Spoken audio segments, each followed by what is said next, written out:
Welcome to Hope for Healing, event and conversations for bringing light and healing to people in the world.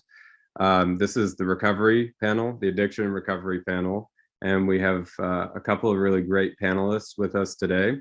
And I just want to say real quick about addiction recovery that this is about transforming the stigma around addiction and having authentic conversation to break down the walls between people, to create connection and bring healing to individuals, families, and communities.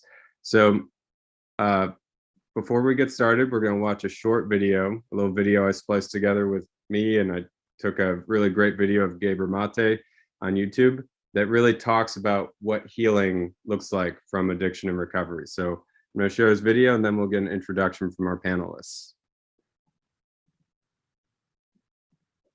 Addiction is not a choice that anybody makes. It's not a moral failure. It's not an ethical lapse. It's not a weakness of character. It's not a failure of will. It's just how our society depicts addiction. Nor is it an inherited brain disease, which is how the medical tendency is to see it. What it actually is, it's a response to human suffering. Rather than being a disease as such or a human choice, it actually is, it's an attempt to escape suffering temporarily. And that what people need in response to addiction is not judgment and not simply symptom control. They need to be helped to heal from their trauma, because it is all about trauma. There is hope for recovery. It is possible to heal the wounds of the past and forge a new future. It is possible to forgive yourself and to rebuild broken relationships. You're not alone in this struggle. We all carry a hidden burden.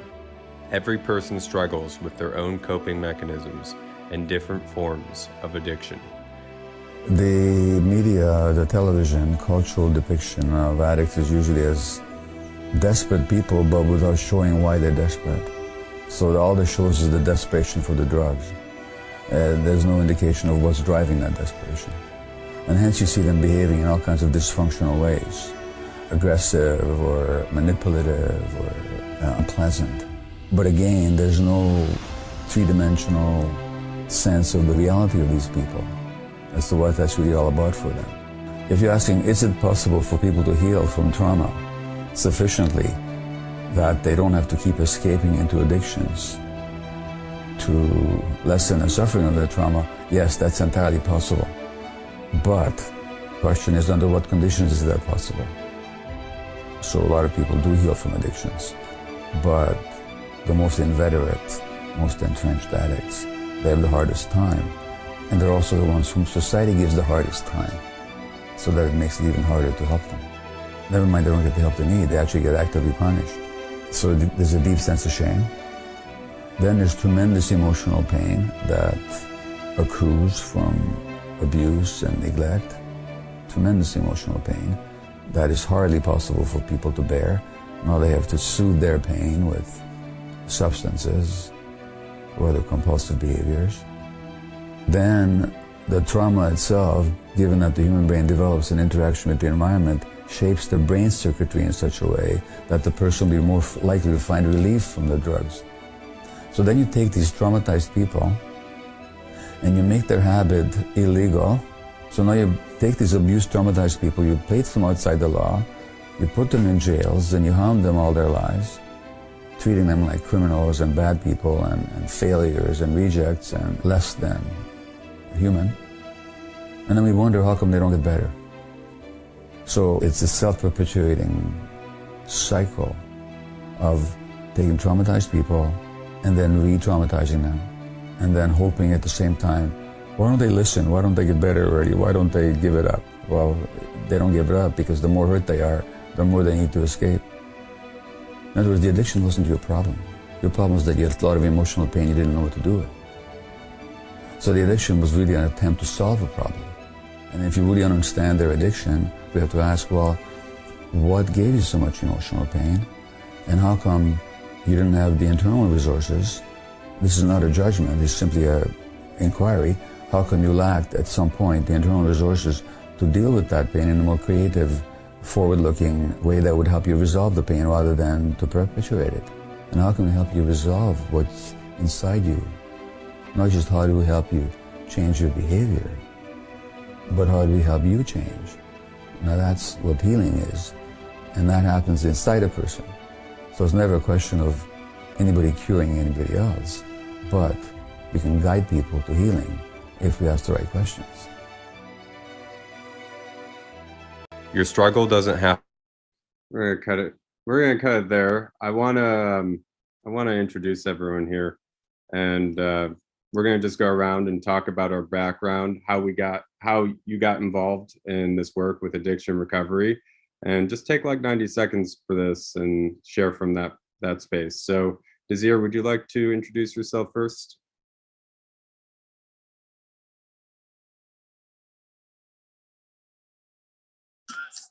Hi, my name is Desir, and I am in recovery from alcoholism. It wasn't like this all along. I am a professional fighter, and as a professional kickboxer, I was #1 in the world from 1987 to 1994, and then in the 90s, like to be exact, 94, 95, we decided to go boxing and professional, boxing. And Mike Tyson was in the map, and Holyfield, I was his sparring partner. And, they're like, dude, you got to box, man. We're going to make some money or whatever. So I decided, okay, fuck it, let's do it. So I jumped into boxing, and on my third fight, I break my hand. And then I got prescription for Oxycontin. And then I got addicted to these painkillers, and then from painkillers, addiction. Hey, Desir, you have a little background noise. I don't know if, it just disappeared. Go, continue. I apologize. Yeah. Can you hear me? Yep, you're clear.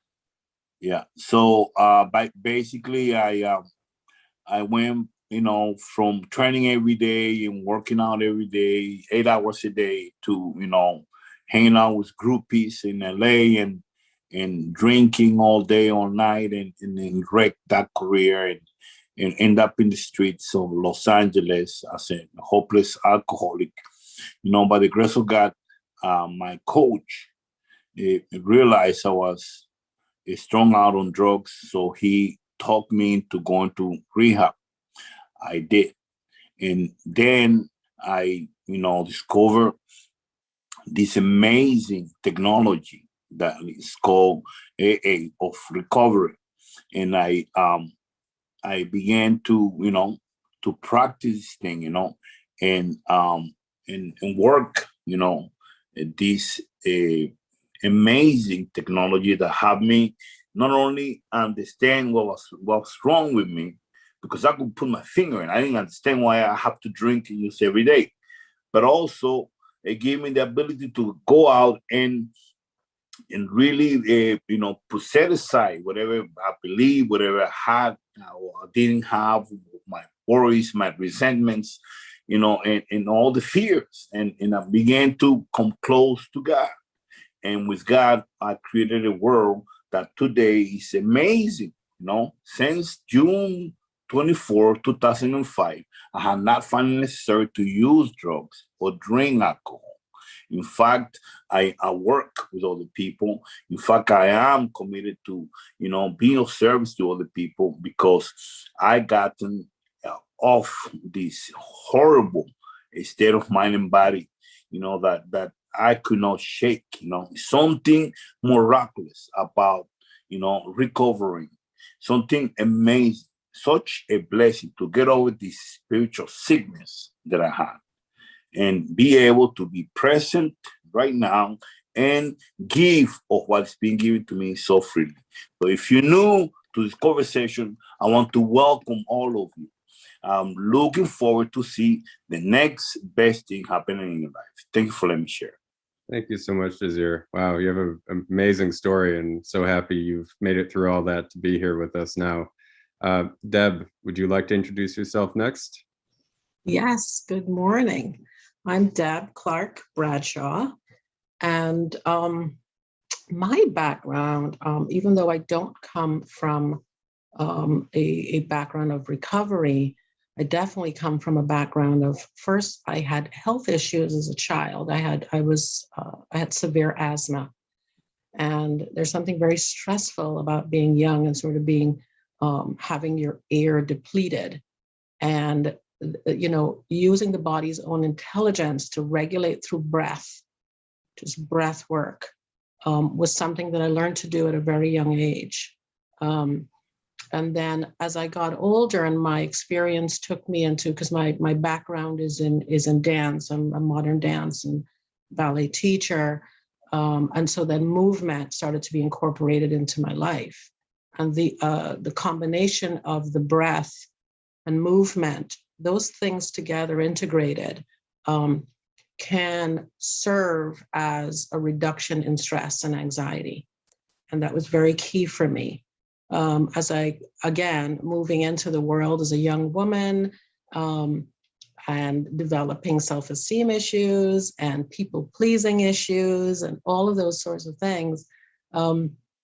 Again, it took me, I went through a whole journey of moving away from discovering the authentic self, myself.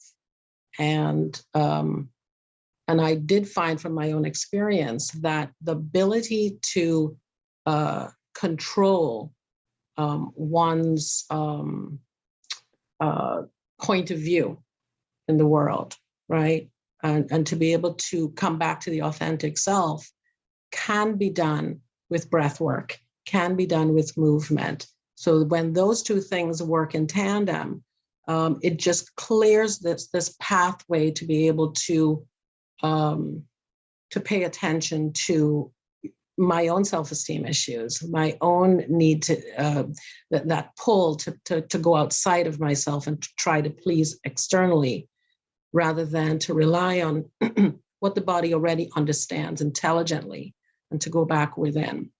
And so my commitment is, because it's worked for me and it hasn't failed me.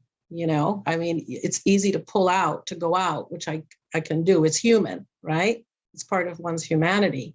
But to be able to come back to that knowing, that higher intelligence of breath work and movement, whether it's just to walk, dance, create, draw, paint, any of those things, helps to bring one back to the true self. And I want to share that. That's what I want to share with others. My commitment is to healing and sharing. And it's, for me, it's about this dual relationship, that we mirror our experience. We mirror what we are. We can mirror it, or we find it in others. And I find it incredible to see that process between myself and someone else. And so that's my passion, really, is that as I learn, I teach. As I teach, I learn. And that's very exciting for me. Wow, Deb, thank you for sharing that. And I think we all align with the power of breath work. Actually, our friend Doug is in the attendance, and he does a beautiful meditation, and we just so subscribe to that way of discovering peace and creating internal self-reflection. And I really got that's worked wonders for you, and it's done the same for me. So thank you for sharing that. Eli, would you like to introduce yourself next? Helps if I'm off mute. Thanks, Nathan. Good morning, everybody. Hi, I'm Dr. Eli Heimowitz. I'm an acupuncture physician, massage therapist, and the co-founder of Hope. And my journey started from birth. I mean, I was born into a world of health and healing. My parents decided to go back to the land, and there was people that wanted to really, garden and be part of the earth. And that was an amazing foundation for me. But then when I turned 15, I got juvenile diabetes. And that's what really set the tone for me. And I'll tell you, I didn't think that I really had an addiction until I started working in recovery. And it's really funny because I walked this way around life for over, wow, 15, 25, 30, almost 30 years, 25 years. And I thought it was really normal to deal with all these things. And I realized that it is really normal. A lot of us, I was totally addicted to numbing myself and hiding out from reality. I was totally addicted to being right and being righteous, and my anger fueled and ran me. And I was so vindicated in that anger because I was justified in it, right? And so that's really been my journey, is really through discovering through acupuncture and through Chinese medicine and through holistic well-being, is how to take care of myself and how to balance my mood, my body, and my emotions, my really put it all together.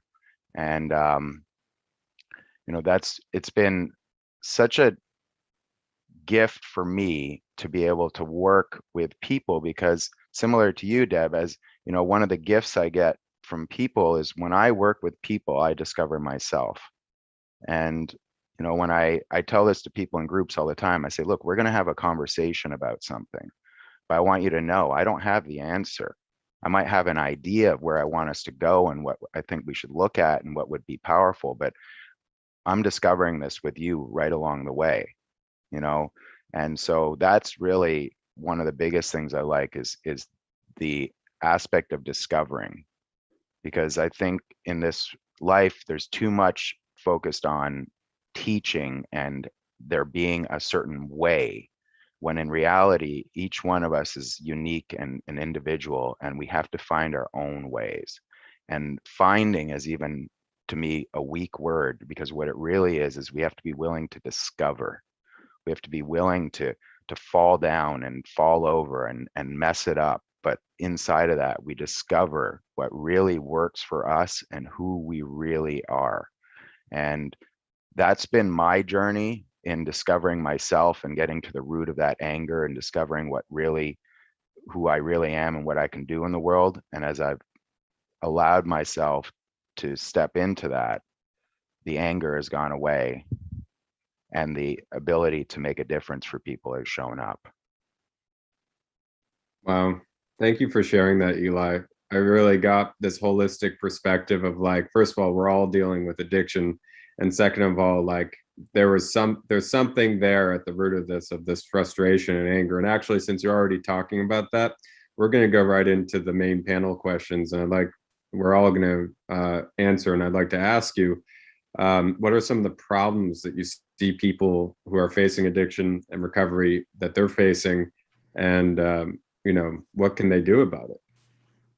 You want me to keep going with that one, Nathan? Yeah. Okay, thank you. What I see when I'm in running groups with people and talking to people, one of the biggest problems I see is, as you mentioned, the stigma, right?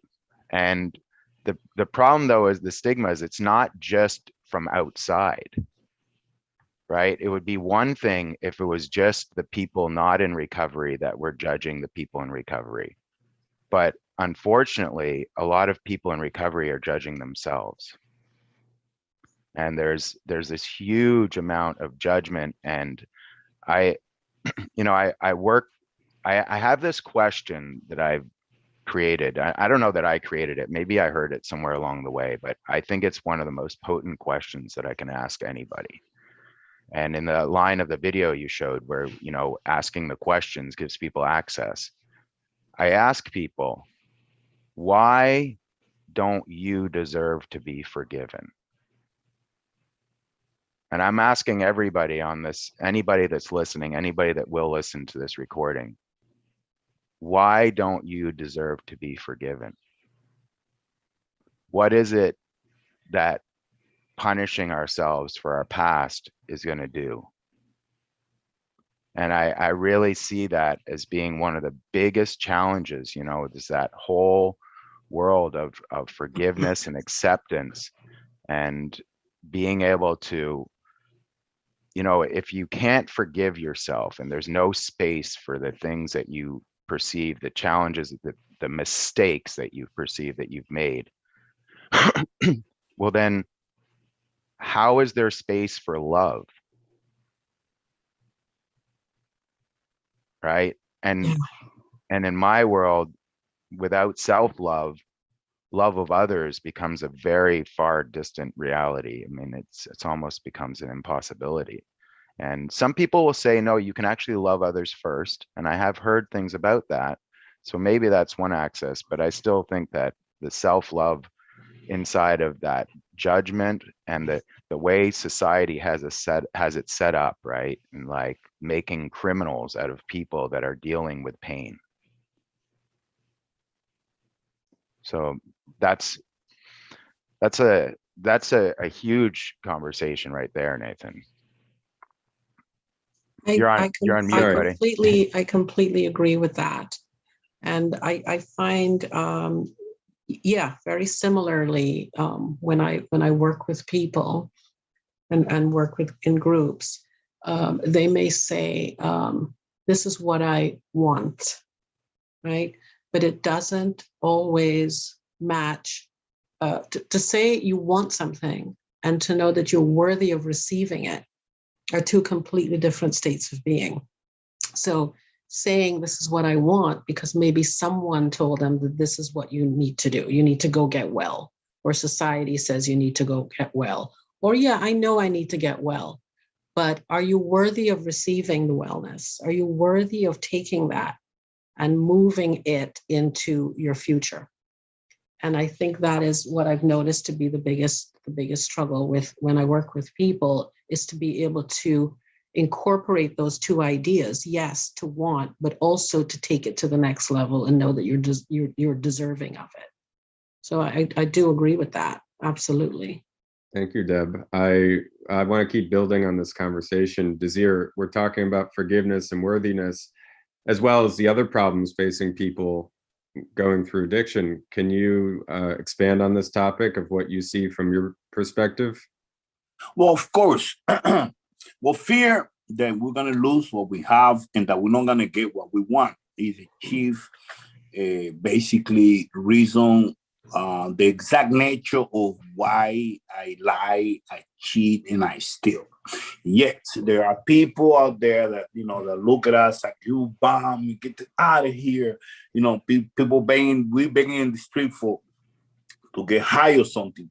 However, we lost hope, and I couldn't, Father, I could not comprehend, how could I be forgiving? I'll never forget the day I killed the little child, man, in the beach. I'm 18 years old with this girl, she got this bottles of, wine and whatever, and rum and, coconut water we drink. By noon, I was 18 years of age, very young and strong. And, I figure, I just want to have fun with her or whatever, and we end up getting in her car, and we killed a little kid. She went to jail. I was kicked out, and years later, I ended up in the United States or whatever. And my whole life, this day that was turned into night, and my life was dark. I was never thought I was going to be forgiven. And so funny that my coach said to me, come work out and whatever, and this like, the most amazing event got created in my life, because I went ahead, I worked out, and I went to eat next door to this restaurant, and this guy came and sat next to me. His name is Paul. And Paul went ahead and said to me, my wife just died or whatever. So, oh my God, I hugged him and I talked to him. I never knew this guy. One tooth left, really gray hair, but thick, So I talked to him about God and whatever. And then he said to me, if I didn't know God, I won't believe you. And then he went to tell me how he was a pilot. And then he was choosing to go bomb Nagasaki and Hiroshima over there. He said, oh my God. And then he told me how he put a U-turn. He flew very close to the water, and that he began to talk to God because the plane was dying, no more gas. And, he has got to forgive him and whatnot, and please receive my soul. And then as he finished, I'm paraphrasing here, as he finished talking to God, the light began to blink, saying there's land. So he went, landed, and the American went and got him and walked away from that. So I thought to myself, oh my God, if God can forgive him, maybe God can forgive me too. And that was the beginning of my recovery from addiction, because I walked away from that, and my coach looked at me and said, Mira, I found this pipe. What is this? Oh my God, are you getting loaded? For the first time in my life, I told someone, yes, something honest. You know, it's something about a mere complete defeat. I end up going to rehab, and from there, you know, I end up, you know, finding God and getting sober. But it's something about this spiritual sickness, you know, sex, security, and society, that once one of these instincts are out of joint, all the crap in our world can take place. No matter how good we are, no matter how good, if you're a human being, you suffer from this. The reason why we are in such a pain is because we are using our instincts rather than our spiritual might to live our life. It's something amazing when we give ourselves to the simple program and begin to practice these principles, spiritual in their nature, which as we practice as a way of life, they can spell any obsession and render us the soul for rest to be happily and youthfully whole. Desire, I love what you just said, man. I just, Nathan, is okay. I'd love to add a little, you know, that you just created this whole world, right? And when to me, it's like, I can so relate, because I had a spiritual sickness too, and it was cutting me off from God. And but what I hear you speaking, it was actually my spiritual sickness was the anger. The anger was my sickness. I was like feeding this anger, and it was like a monster that I would feed and feed and feed, and it would destroy things in my life. But I wasn't responsible, right? It was never my fault. It was never my fault. It was everything else. It was, if they would just do it right, I wouldn't have to be angry, right? Right? It's crazy. It's crazy how everything that goes wrong is her fault. It never mind me. Oh, no. I was insane, okay? You know, poor me. I was walking around, pour me another drink. It's like, super crazy, man. I could never take responsibility. My word did not mean anything anywhere. You know, I promised my mother, I promised God, I promised people. That's it, I'm not gonna drink for a week. And 2 minutes later, this urge kicks in, and there's nothing I can do. No wonder they say that we are powerless over this addiction, over this, you know, stuff, because if something happened, you know, to these instincts, our instincts that take over and they rule our life and dominate us and insist over and over again. I thought I was possessed by a demon. I had no idea what was wrong with me until finally I realized, wait a minute, I got this problem. I'm addicted, man. And I could not, for my life, I could not admit that to myself. And when I finally accepted that and admitted that to myself, then, only then, I asked for help to God. And God have been helping me all along. Thank you, Desir. Deb, I want to hear from you, because we're talking about the spiritual sickness, and you brought up breathwork before. Could you shine some light about what people can do as small steps today to really improve the condition? I agree with everything I'm hearing so far. And certainly from my point of view, Eli talked about anger sort of being his external guide. Yeah. And for me, it was all about people pleasing, all about, and so, or just sort of being committed to things going a certain way. And when they didn't, I was just, you know, out of control. And again, that is everything to do with spirituality and not going within. into the internal world and the truth of that, and the spiritual awakening of that, which is really an intelligence that is already given to us, but we tend to go outside of ourselves to find it. And it really belongs, you know, there's this internal process that we need to keep building and connecting to the higher, right? It's vertical, it's from here up. And so I find that, again, if I understand that, you know, I cannot, and I don't even want to use the word teach, but I cannot share what I don't understand myself, what I don't know to be true myself. So I have to continue to work on that to be able to, even when I'm able to share that it's coming authentically, and to be able to say, look, this is not about me telling you what you need to do. Because as Eli said earlier, I may not even necessarily know. I'm growing, changing, developing, learning each and every day, right? And so I can only share from that place, the growth from that place. And if I understand that, I can then say that externally to the group or whoever is interested.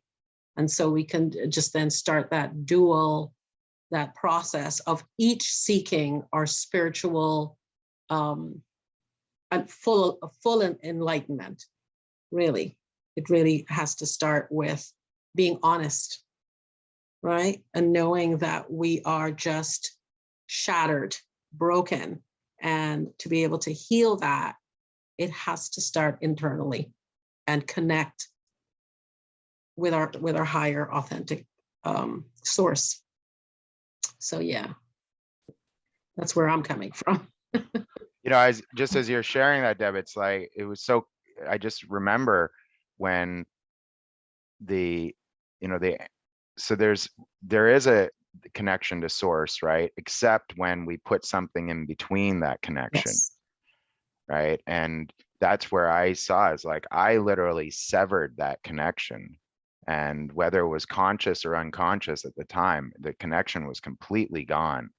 And then the isolation, you know, that closed down feeling starts to show up. And then that, you know, when you're sitting with yourself with all of that, and there's no outward expression for any of that, right? It's like, yeah, there was for me, there was no spiritual world going on at all. It was really, and Desir, like what you said, that I don't know how you said it exactly, but the darkness set in, right? Like it was like, yeah, it's like my day turned into a night.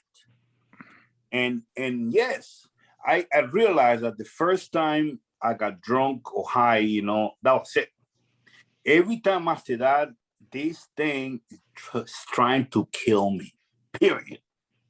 What I gather now is that, you know, isolation, you know, it's like it wants to get me along. It wanted, you know what I mean? And then only, you know, I was in a hurry always to go nowhere, you know, and I would be alone. Crazy, right? And then as I'm alone, it might start torturing me. You know, my head going, taka, taka, taka, taka, taka, taka. Oh my God. You know, I remember wanting to kill myself. I'll never forget that. So I put a noose up and then I look around and say, oh my God, I gotta clean up this place, because wow. When people find me, I want them to think it's just in the, oh wow, he was a clean Negro. Oh my God. And so I clean up the whole place. And I stare at the news and I say, God, I hope this is the right thing to do, right? And then I get hungry. I got hungry. This guy doing for me what I cannot do for myself. So I go on, say, let me have the Last Supper. This is so crazy. I go to this restaurant, my favorite Thai restaurant, and I'm having, you know, Thai beer or whatever, and then, you know, and the food or whatever. And then here walk this guy named Castro, you know, who's putting a show on down the street in the palace. Say, oh my God, this here, what's going on? Oh, you know, you see some of his boys, you know, we got some ecstasy or whatever, and then we end up going to the thing, and I stay there. It was on Thursday, I never forget that. And I'm walking in Monday morning at 5 in the morning, and I open the door and I look, oh my God, I forgot to come kill myself. Oh my gosh. Oh my gosh. Wow. This is insane, man. this thing want to keep us by ourselves, to torture our life, to torture our head, to torture us. We got to get over this crap. We got to be with people. This is why it's so important to create a society, a network, if you will, of people that have this stuff, that we can keep talking with them, and we keep sharing with them, so that we can indeed manifest some light in our lives, in their lives, and manifest our greatness. What's possible? Because we lost the how to call that, the step. We lost the ability. We crossed the invisible line, and now there is no way out of this mess. It's very scary, man. It's very scary. Wow. If that wasn't a spiritual blessing, Desir, I don't know what would be. I mean, literally, God just put somebody, I mean, that's amazing. That story is incredible. I mean, that's a divine intervention, if you ask me. Wow. That's, Desir, you started to touch on it, but I wanted to revert to another thing before we switch to this solution and like how people can actually heal and recover. But Eli, you were bringing up anger, and I wanted to talk about shame, because in my experience, and I don't have a lot of experience, but my experience underneath anger is shame. And I wanted to see whoever wants to talk about it, if it's whichever one of you three. That was, Nathan. I mean, look, we talk about it in therapy, and I know Desir and Deb are very aware of this. Anger as being a secondary emotion, right? So anger is actually, and is very correct in what you said, anger is always covering up something else. And absolutely, for me, it was covering up the shame of not being, whatever I thought I should be, and hiding what it was that I thought should be different. And, the crazy enough, getting diabetes, which wasn't even something that, I mean, I had no choice, right? It's not like I did anything. And I was still, the shame was unbearable. It was unbearable. I experienced that as such a failure of and weakness of myself, that I was ashamed to let anybody know. I thought I was just a loser because of it. Something I had absolutely no control over whatsoever. And I blamed and judged myself, and the shame was almost too much to live with. And that was part of why I was just hiding. Thank you for that. Is there something you want to add to that? Yes. Which is very scary. I just got over diabetes. Creepy enough, huh? I fell down like a few years ago in Seattle, where I was in team, and then I realized that there was a cyst that grew or whatever. I went and did yoga, and it burst. And it gave me some kind of sugar rush, and the toxicity got diabetes. So my sugar shoot to 320, 280, and they gave me medicine, to bring, and couldn't go below 280. It's like, wow, it's pretty high, And then, I talked to a doctor. I prayed my ass off, and then this doctor, I went to natural doctor, and then she said to me, look, number one, you got to change your eating from carbs and sugar to oil, protein, and vegetables. And you have to work out, So I developed this legs, like circulation for your legs, because it's something about my legs, they shrink. So I began to work on my legs and eating protein, vegetables, and oil. And the first day that I tried this, my sugar went all the way to 110. Bam. Which is a good place. All I want in everything, including the addiction, is find that place in the middle where I'm satisfied and content. That's it. And I gotta work out. I gotta be mindful about what I'm eating. And that is something, again, that have to be addressed, that I cannot put the responsibility on other people, or even feel bad about myself. I'm ashamed of, I'm eating like crap, or well, I cannot do anything, because that's easy. That's an easy thing to do. However, what a miracle that are now, got over this sugar thing. It's not over because I gotta, I gotta eat every day, and I gotta work out every day. I gotta be mindful of who I am and how I am in the world, so that I can manifest the best of me in the world. Thank you, Desir. By the way, I'm very grateful and thankful for you guys in creating this conversation, because it's long overdue. I can't wait to see, the next best thing happening. Thank you, Desir. That actually is a good segue, because I wanted to ask you guys about community and connection, because that's what we're doing with the Hope platform. And I understand that community and connection is really important in the process of recovery. So I want to get each of your take as how you've seen that impact the recovery process. Deb, would you like to start first?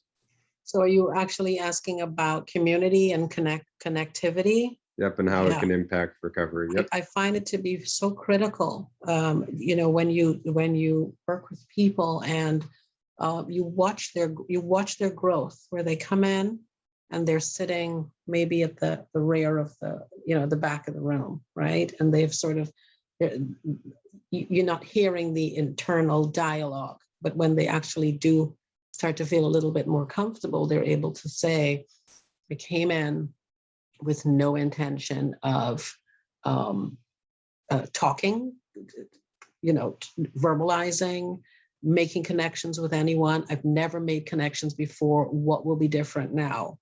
And just even in that, just being able to verbalize it, it just sort of indicates to me that they are at least willing to try, because they're actually now being honest about the fact that I maybe those thoughts were a little distorted, and maybe I can start to connect. And they'll start to say that.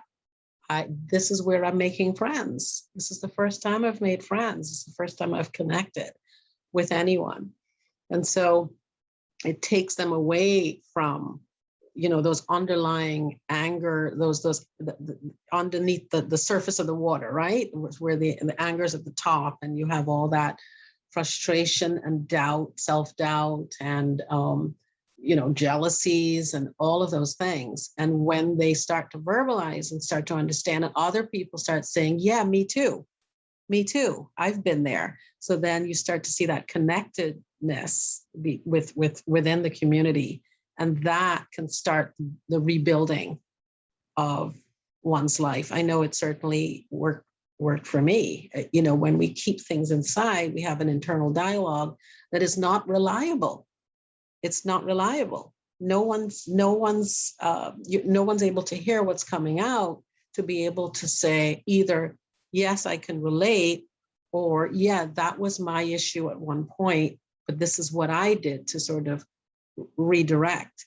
So it's so important. I almost call it a download, where you're starting to bring it from here out the mouth, or journal, and start to see the distortion and the irregularity in one's thoughts and behaviors, because they're all interconnected.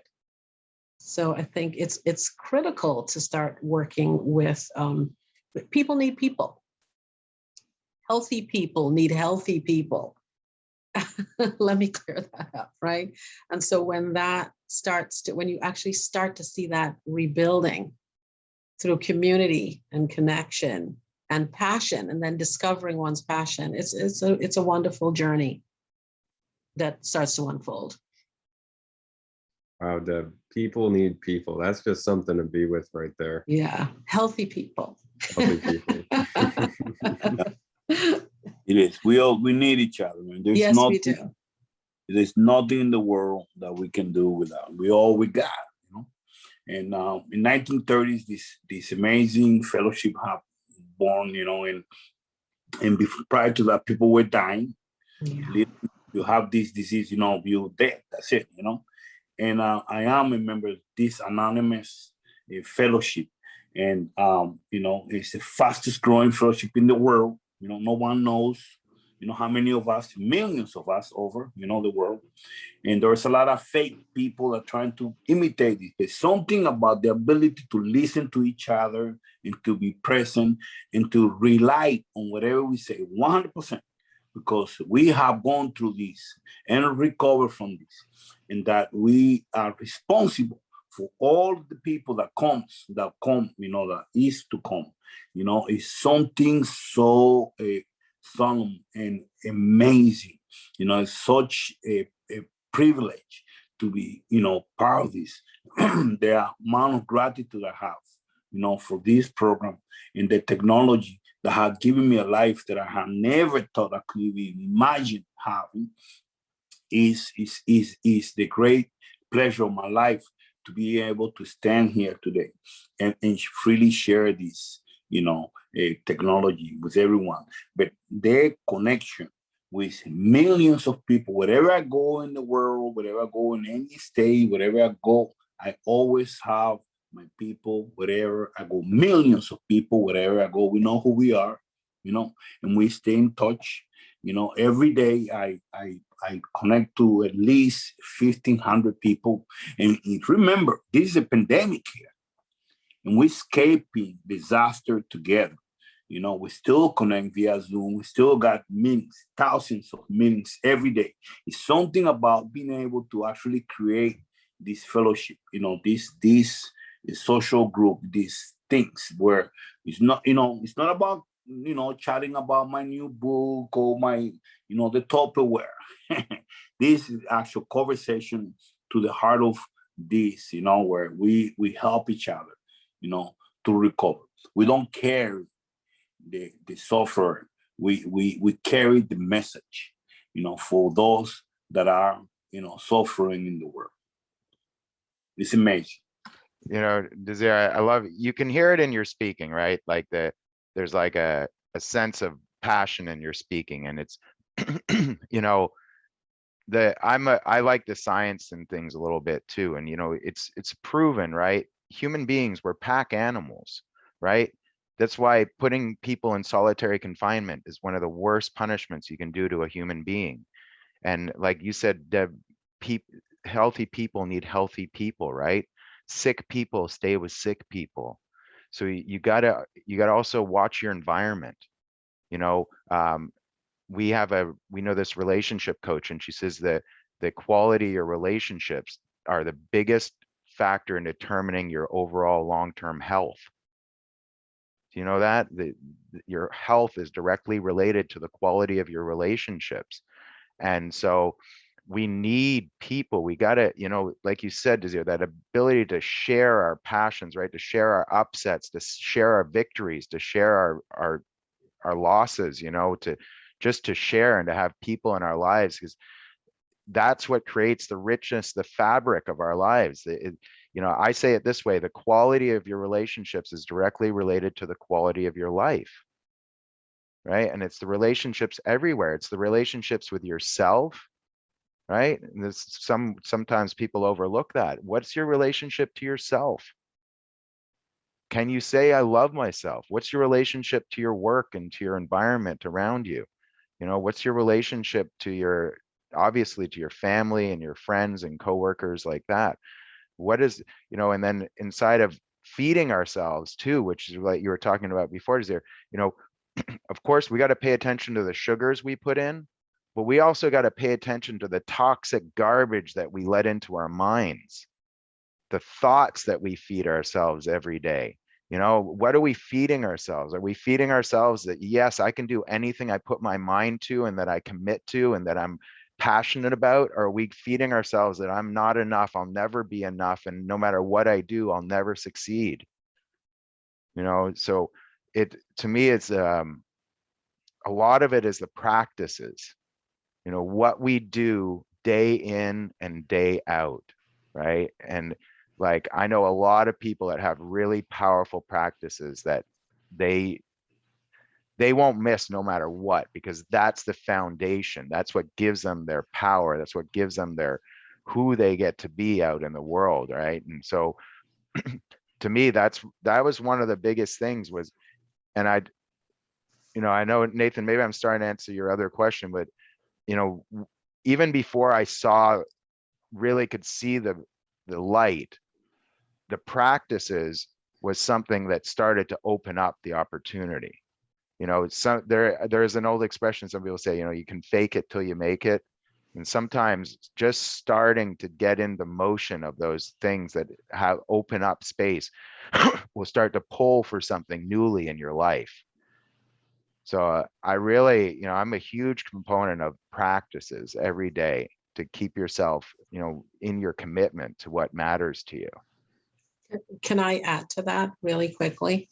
Please. I agree with all of those things. All of those dysregulated, mucky thoughts and feelings, right, are really protective factors. We hold on to those things because we think it's going to keep us safe, right? But how do we know that it's not keeping us safe? Because the level of stress goes up, the anxiety goes up, the sadness, the just that deep hole in the soul gets bigger and bigger and bigger. And so just like you can practice these dysregulated, this rhythm over and over again, and you see the results of that, which are not pleasant, and it keeps us sick, both mentally and eventually physically, right? And breath too, like short breath up in the upper chamber, and it's just kind of up here and it's not deep. Those are things that we think are keeping us safe because they're being practiced every day. And so when that starts to inform us that we're not okay, then we have to practice something else. We have to practice something else. It's not enough to just give it up. We have to actually move on to something else that is more beneficial and healthy. Right? And just like we can practice dysregulated things and see the results of that, which are so unpleasant, there's a decision that has to be made to actually start to practice, as you said, Eli, every day, a commitment to making ourselves well, because the results of that are beneficial and they're kind. It's kind to self, and we have to be kind to ourselves before we can even express it externally. Thank you, Deb. I really appreciate you bringing that extra light to the subject. We're towards the end of our conversation, so what I'm going to create is we can go a little past 11. Eli's leading a meditation at that time, but what I'd like to share is from each of you some concluding thoughts, what the future of recovery looks like and how we handle it, and we transform the whole nature of dealing with it. And then, a vision for that, like what's the vision for the future? And then if anyone, we have a few people in attendance on Zoom, so if anyone in attendance wants to drop a question in the Q&A, potentially we have some time to take a question or two. So who wants to, Desir, why don't you start with your closing thoughts and your vision for the future? Well, I am so grateful and so thankful for this conversation,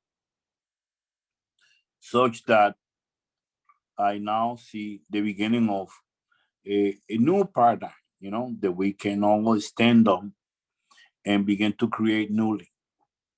I see how there is a possibility of having, us being more helpful for other people, having a peace of mind, because now we understand more than ever, what's necessary in our life, so that we can have that place in the middle where we're satisfied and we're content, where we don't no longer have to fight. We stop the fight and we now can begin to create freely. There's something to go from dependency to freedom, to act and to be present in life, unlike anything, especially when we can have a group of people that we can have this conversation and really begin to create a vortex of goodness, like where we with acts, with actual positive actions, begin to build a new you that has nothing to do with the past, but everything to do with the next best thing happening in your life. If you're new, I want to welcome you to this fellowship, this amazing fellowship that frees us from the past and maintain us in the present, creating creating a future that is indeed infallible. Thank you for letting me share. Thank you, Desir. Eli, would you like to share your closing Yeah. thoughts? Thanks, Nathan. You know, what I see in the future is people being together. You know, what I see as a possibility is that as we open up this conversation to the world, and we really get that there's no difference between, I mean, there is a difference, but not really, between the people that go into recovery and the people that are not. And we can start to break down that wall that separates and destroys families and communities and tears people apart, right? What I see as possible is that people actually start to support each other and keep each other in community, because people, when you isolate people, people get sick. And when you keep people near you, they feel supported and loved. And inside of that, anything is possible. And so I'm inviting, you know, people that don't understand addiction to be part of these conversations and to bring your questions, bring your concerns, bring everything, and really start to be in this world. And as you start to understand this, people suffering from addiction can start to understand there can be a real healing between this whole world. And inside of that, we get to restore families. And restoring families restores the world. And that's the vision. That's what I'm standing for as the future. And that's what's possible. Wow, that's awesome. Thank you, Eli. That's a beautiful message. Deb, would you like to share to complete? Yes, for sure. This is so exciting for me because I think that this is so necessary, and I just want to see this grow and build, because we are now beginning to understand that to criminalize someone for being human, right, or responding to human pain, which, as Eli rightly said, it's almost, whether it's presenting itself in addiction or presenting itself in depression or all kinds of self-defeating behaviors, right? Whether it's the use of something or the use of just self-harming thoughts and behaviors, we're all the same. And so rather than one group just sort of criminalizing another group because, well, I don't have that problem, you have that problem. But we all understand what suffering is. We all understand what disconnection is, whether it's from others or from ourselves. And so I love that these discussions are happening, because it's really about understanding that we need each other. We really need each other in community, and we need to offer support and love so that we can all, again, it's all about this dual relationship that we have with each other, this mirroring. Yeah. And so if we understand that, it just makes for a kinder, more inclusive relationship, so that we can actually start to integrate back to our true self. Thank you, Deb. Yeah, that's what we're creating space for. And I really appreciate everyone coming on this panel. Deb, Eli, well, Eli's here with me all day, Desir. You know, I'm really present to the degree of, I lost a couple of friends last year to drug overdoses. I guess COVID really caused a stir with people, because these people, I knew they had a past and a history, and I didn't realize they were struggling at that present time. And I'm present to that there's a lot of silent suffering. And, you know, I don't want people to feel like they can't get help and that they're alone. And I've felt that way in my life. And I'm really present to that what we all just shared comes from such a deep place of authenticity that really that's the only way, is when we reveal ourselves. Only when we do that can we see that we're really all the same. That when I share my struggles, that you realize it's safe to share yours. And I think it's beautiful what each of you have brought to this conversation, and it's really given me a lot to reflect on. And I hope likewise for the people who happen to watch this.